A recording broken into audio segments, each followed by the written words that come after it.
16వ శాసనసభకి ఏకగ్రీవంగా ఎన్నికైన సభాపతి శ్రీ చింతకాయల అయ్యన్న పాత్రుడు గారికి హృదయపూర్వక నమస్కారాలు. మీ శుభాకాంక్షలు.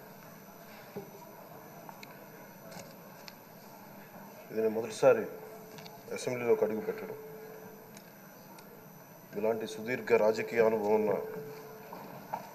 దాదాపు 7 సార్లు ఎమ్మెల్యేగాను, ఒకసారి పార్లమెంట్లో అడుగుపెట్టిన మీకు, Panchayati Raj, technical education, forest, R&B అనేక మంత్రిత్వ శాఖల్ని సమర్థవంతంగా నిర్వహించిన మీకు ఈ సభాధ్యక్షుడు, ఈ స్పీకర్ స్థానంలో కూర్చోవడం నాకు చాలా ఆనందంగా ఉంది.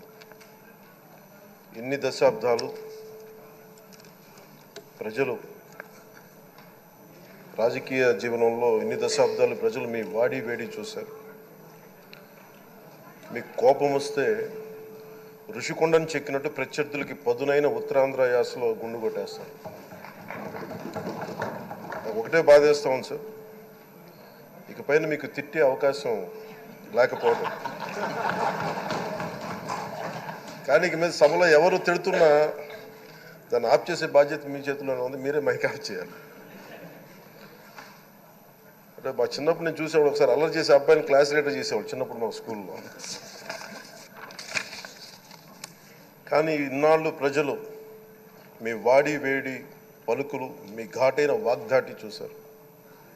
ఈ రోజు నుంచి రాష్ట్ర ప్రజలు మీ హుందాతనం చూస్తారు.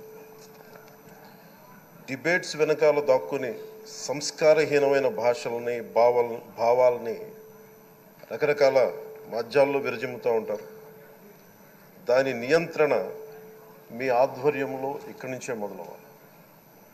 ఇందాక సభానాయకులు, గౌరవ ముఖ్యమంత్రి శ్రీ చంద్రబాబు నాయుడు గారు చెప్తారు, ఆడబిడ్డలు ఏ విధంగా నలిగిపోయారు ఈ రాష్ట్రంలో గత 5 సంవత్సరాల్లో.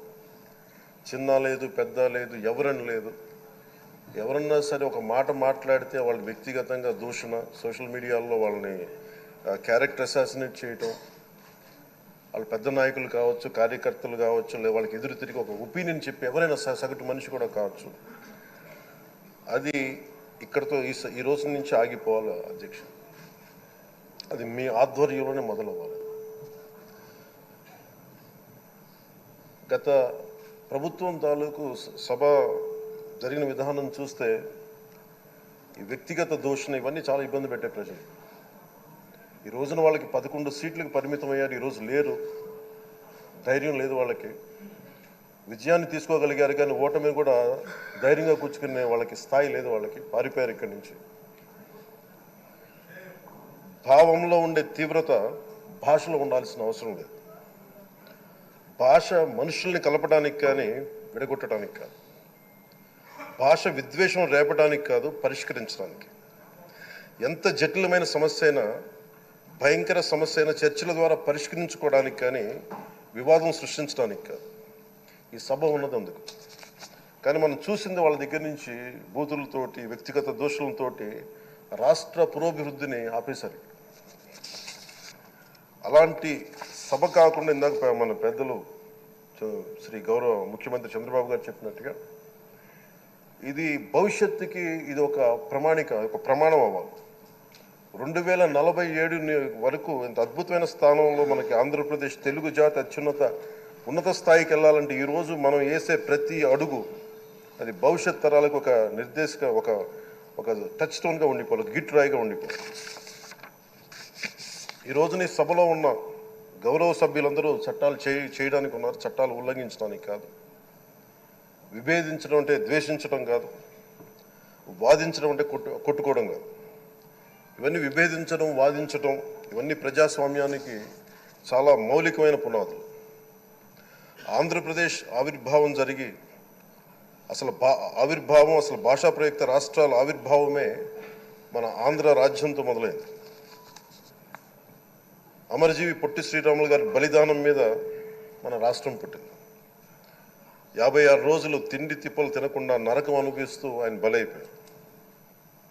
ఆయన మరణానికి చేరువవుతూ ఆమరణ నిరాహార దీక్ష చేసిన ప్రతిరోజు మనకి దాదాపు ఈ సుదీర్ఘమైన 6 దశాబ్దాల కాలం, 1.5 సంవత్సర కాలం అంటే ఆయన ప్రతిరోజు చావుకు చేరువవుతూ భోజనం లేకుండా ఆయన గడిపిన ప్రతిరోజు మనకి 1.5 సంవత్సర కాలం.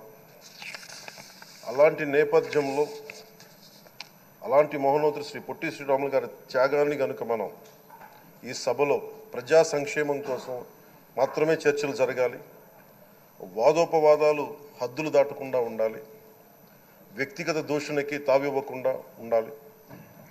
అలా కాకుండా గత ప్రభుత్వంలాగే ఈ సభని తిట్లకి బూతులకి కొట్లాటికి వాడితే ప్రతి నిమిషం పొట్టి శ్రీరాములు గారి బలిదానాన్ని అవమానం చేసినట్టే. ఒక గొప్పవాడు, ఒక మహానుభావుడు బతికినప్పుడు మాత్రమే కాదు, చనిపోయిన తర్వాత కూడా కొన్ని తరాలు ఉపయోగపడతారని నిరూపిస్తారు. అలాంటి కోవకు చెందిన మహానుభావులు ఆంధ్ర రాష్ట్ర సృష్టికర్త, భాషా ప్రయుక్త రాష్ట్రాలకు శ్రీకారం చుట్టిన ద్రష్ట, అమరజీవి శ్రీ పొట్టి శ్రీరాములు గారి స్మృతిలో ఒక విలువలతో కూడిన ఒక సత్సాంప్రదాయాన్ని తెరలేపుతూ మీ ఆధ్వర్యంలో ఈ సభ జరగాలని, ఈ 5 ఏళ్ల ప్రజా ప్రస్థానంలో ఈ విలువైన 5 ఏళ్ళు రాబోయే తరానికి గొప్ప భవిష్యత్తునిచ్చేలా, అన్నం పెట్టే రైతుకి, కౌలు చేసుకునే రైతుకి, రైతు కూలీకి అండగా ఉండేలా, మహిళలకి భద్రతతో పాటు ఉన్నత స్థాయికి ఎదిగేలా, ప్రభుత్వ ఉద్యోగులకి భద్రత కల్పించేలా, పశువు పక్షి ప్రకృతి సర్వజనులందరికీ కూడా మతాలకి ప్రాంతాలకి అతీతంగా సుభిక్షంగా అభివృద్ధి పదంలో ఆంధ్రప్రదేశ్, ఆంధ్ర రాజ్యం అద్భుతమైన ప్రగతి సాధించేలా ఈ చర్చలు సాగాలని కోరుకుంటూ, సభాపతి అయ్యన్న పాత్రుడి గారికి మీ ఆధ్వర్యంలో ఈ సభ ఒక సరికొత్త సాంప్రదాయానికి, సత్సాంప్రదాయానికి ఇది తెరతీయాలని కోరుకుంటూ మీకు మరోమారు శుభాభినందనలు తెలియజేసుకుంటాను. గౌరవ మంత్రి లోకేష్ గారు